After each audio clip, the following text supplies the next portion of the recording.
Today, anger and protests boil over in Minneapolis as the White House reverses course. I'm not here because the federal government has carried its mission out perfectly.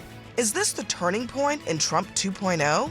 Plus, freedom of the press under fire. I'm not part of the group. Don Lemon and Georgia Fort arrested. Agents are at my door right now. They're saying that they have a warrant for my arrest. For covering a church protest in Minneapolis. Also, the Trump family grift hits the black carpet. It was my life, so people will see it. Is it the best way Amazon could invest $75 million? Jeff Bezos facing questions. And celebrities and athletes weighing in on Minneapolis, including a new song from the boss hitting #1. Citizens stood for justice. How fans and the right are reacting. Here in studio, Anthony Scaramucci, Lance Trover, Jemele Hill, and Adam Mockler.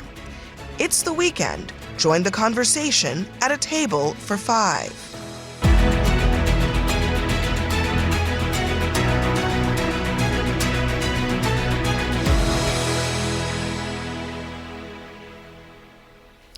Hi, everyone. I'm Abby Phillip, and thank you very much for joining us. Has President Donald Trump's use of executive power gone too far?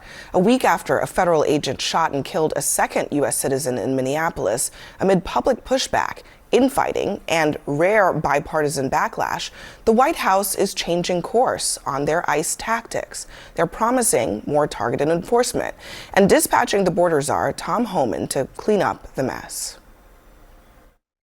We will remain in Minneapolis forever. When the violence decreases, we can draw down those resources. This appears as an attempt to kill or to cause bodily harm to agents, an act of domestic terrorism. As a career law enforcement officer, we'll let the investigation roll out. The suspect put himself in that situation. I don't want to see anybody die, even the people we're looking for.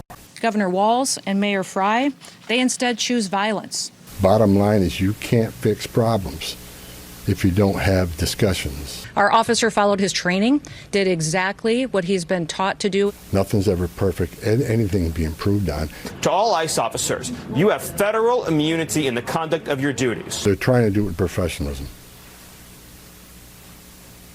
If they don't, they'll be dealt with.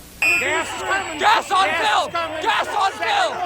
I didn't come to Minnesota for photo ops or headlines.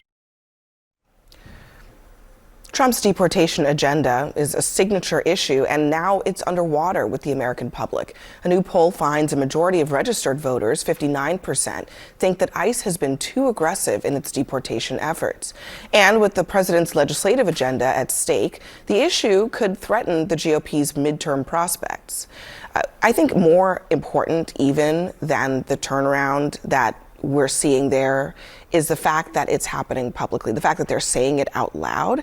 I feel like, Mooch, you have some experience with this, but it is rare for the president and by virtue of that, the people around him to publicly acknowledge that they're going to do things differently, that they're responding to the changing winds. And that seems what they did this week. Yeah, and the president reads the New York Post, and he looked down at the editorial page and realized that they were siding against him. And I think there were 4 editorials that never side with each other. The Post, the Washington Post, the New York Times, and the Wall Street Journal all said the same thing. And you know him. He's got a compass, and barometric pressure was going against him, and so he switched up the game. But are we too quick to call it a turnaround? And the only reason why I say that is because, yes, some of the language has definitely softened. But at the same time, Trump is also posting on Truth Social and seemingly smearing the young man's name again. And so there's that part of it. And to me, the only way that I see a complete change in direction in terms of what they decided to do is if we find out who the officers are and if they bring about some level of charges. And I know they said that they're investigating, but it seems like the accountability that people are looking for is consequences of the consequences that happened to the officers involved in the death of Alex Pretti. Yeah, and I think that's a really fair point. I mean, first of all, we have to actually see what they end up doing. I mean, just because Tom Homan says that they're going to start going after, they're going to prioritize criminals, they're going to do all these things, is that actually playing out on the ground? But to your point about accountability, I mean, the announcement that they are proceeding with a civil rights investigation into the shooting is a step toward that, because that would be a predicate for there to be any kind of true investigation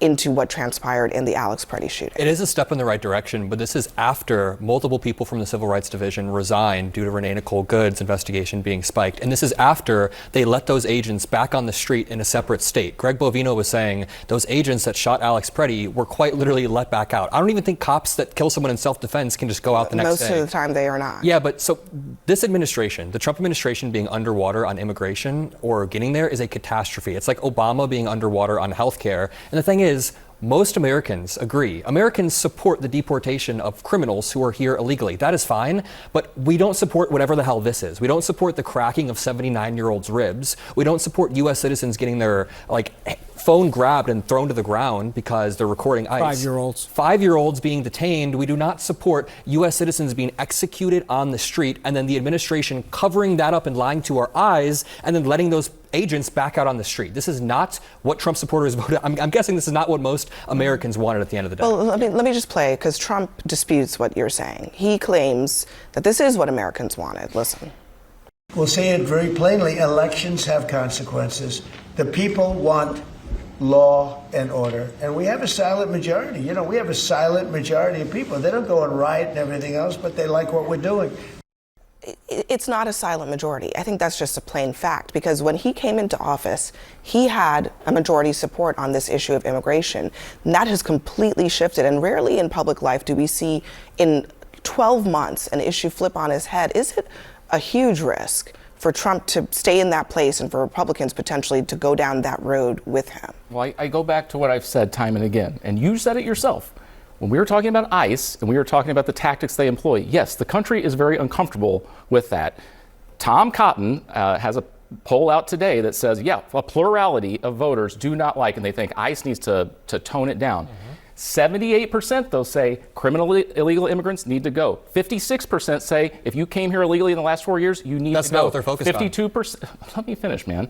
52% overall say there should be mass deportations. It has been an over 50% issue in this country. Americans still want the deportations to happen. Yes, are they unhappy about ICE? Absolutely. I'm not debating that. But I feel like what Trump is talking about is the pushback on the current state of his deportation agenda, which is deeply unpopular. Well, obviously, and also does not prioritize criminals. Look, they made a political, look, he recognized, to your point, he reads the op-eds, he sees the polls, he understands that people are uncomfortable with what's been going on with ICE. That's why they made the move this week. But I don't think this is some kind of death knell. The whole point in politics is if you recognize a problem and you pivot on that problem early and get it under control, especially when you have an American public that says, we're okay with the deportation. I guess my point is not so much whether or not he's pivoting. I think my point is more to what Jemele was saying.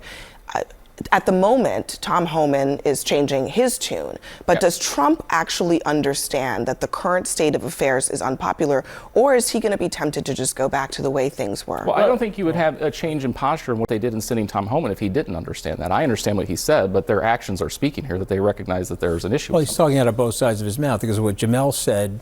You know, he's saying that the guy's an insurrectionist or potential insurrectionist. The person that was murdered, I think it was a murder, just flat out. Just look at the situation. So people don't like it. And so the question is he going to switch enough where he can regain some traction related to the midterms? That's the real question. And I think he's in trouble, and I think he knows he's in trouble. To debunk what he said there, though, the clip that you just played, I mean, he's completely inversing reality. He's trying to paint the peaceful protesters, the Americans that are out there on the streets, as the violent agitators, insurrectionists, as the lawless people. You know who's actually lawless? ICE. Judge Schiltz, who is a Republican-appointed judge, came out and said that ICE has violated 96 court orders. He said they violated more court orders in January than most agencies have throughout their entire existence. So do you think ICE should stop violating court orders? Do you think there are no violent or agitators? Of course there are agitators. Of course there are agitators. But you want to answer my question? Who have acted violently? Of course there are. Acted violently? And like I disavow that. Who spat on an officer and kicked out a taillight? I mean, come on. I disavow violence against officers. Now, can you disavow ICE agents who disobey court orders. Yeah, look, I think ICE agents should act within the bounds of the law. Of course I do. All 96 court orders. Can you tell them all 96 court orders should be followed? If you're a federal officer, you should always operate within all the bounds 96 of the court law. orders. But I worked with him, so just to tell you what he does. Okay, he talks out of both sides of his mouth. He'll go after the European leaders, and then they respond. He says, "Oh, they're picking a fight with us." Or he sends Besant out to say that the Canadian Prime Minister is picking a fight with us when he's literally flagging the Canadian provinces on his Truth Social. So this is what he does. He talks out of both sides of his mouth. He's pulling back. He brought Tom up there, but then he's saying the guy's an insurrectionist because he likes to do that. But he's in trouble on the issue. He knows he's in trouble on the issue, and I expect a further retracement. All right, next for us, 2 journalists in connection with